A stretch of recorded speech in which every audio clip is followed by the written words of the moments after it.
একদা শ্রীকৃষ্ণ রাসমণ্ডল থেকে অন্তর্ধান লীলা করলেন। গোপীগণ সর্বত্র তাকে খোঁজ করতে লাগলেন। গোপীগণ এক কুঞ্জে চতুর্ভুজধারী বিষ্ণুমূর্তি দর্শন করলেন। কৃষ্ণই চতুর্ভুজ বিষ্ণুমূর্তিতে পরীক্ষা করছেন। গোপীগণ সেই বিষ্ণুমূর্তির কাছে প্রার্থনা করলেন, হে বিষ্ণু, হে নারায়ণ, হে করুণাময়, করুণা করে ব্রজের নন্দনকে প্রাপ্ত করায় দিও। গুঞ্জামালা গলে কুঞ্জে এসো হে কৃষ্ণ কালা। এইরূপ প্রার্থনা করে কুঞ্জন্তরে খোঁজ করতে লাগলেন, কিন্তু কোথাও পেলেন না। সকলেই বৃষভানু নন্দিনীর সন্নিধানে এলেন। এদিকে শ্রী রাধা কৃষ্ণ অন্বেষণে দাঁড়িয়ে আছে কদম গাছের নিচে। দাঁড়িয়ে থাকে কদম তলে, কানাই একবার তরে, বাঁশির সারা পেলে পরে আর কে রায়কে রাখে ঘরে। শ্যামের প্রেমে আছে বাধা, মানে না সে কারো বাধা।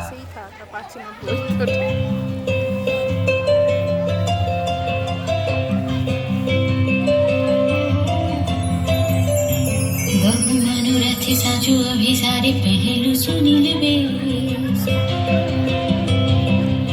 काजर नयनी सगज बयानी कुसुमे सजानु के सखी हम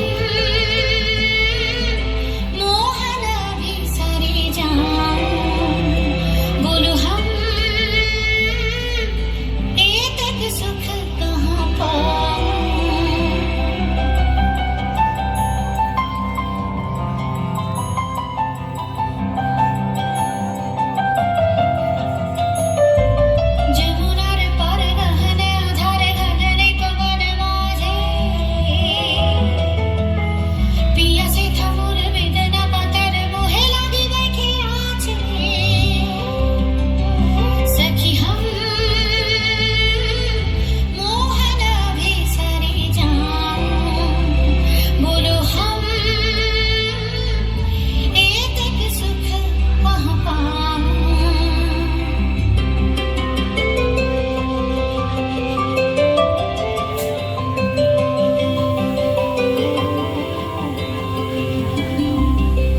चिरा भागिनी हम बैठे काकिनी पोहानु रजनी तबुनाइनु श्याम सखी चिरा भागिनी हम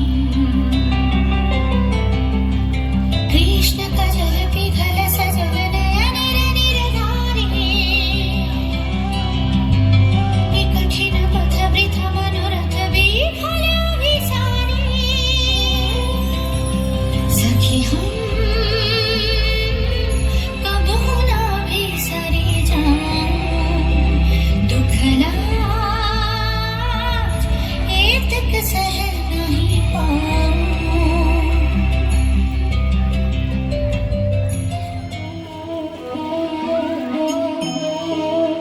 ভালোবাসিলে যদি ভালো না বাসে, কেন সে দেখা দিল? মধু অধরের মধুর হাসি প্রাণে কেন বর্ষিল? দাঁড়িয়েছিলেন পথের ধারে, সহসা দেখিলেন তারে, নয়ন দুটি তুলে কেন মুখপানে চেয়ে গেল?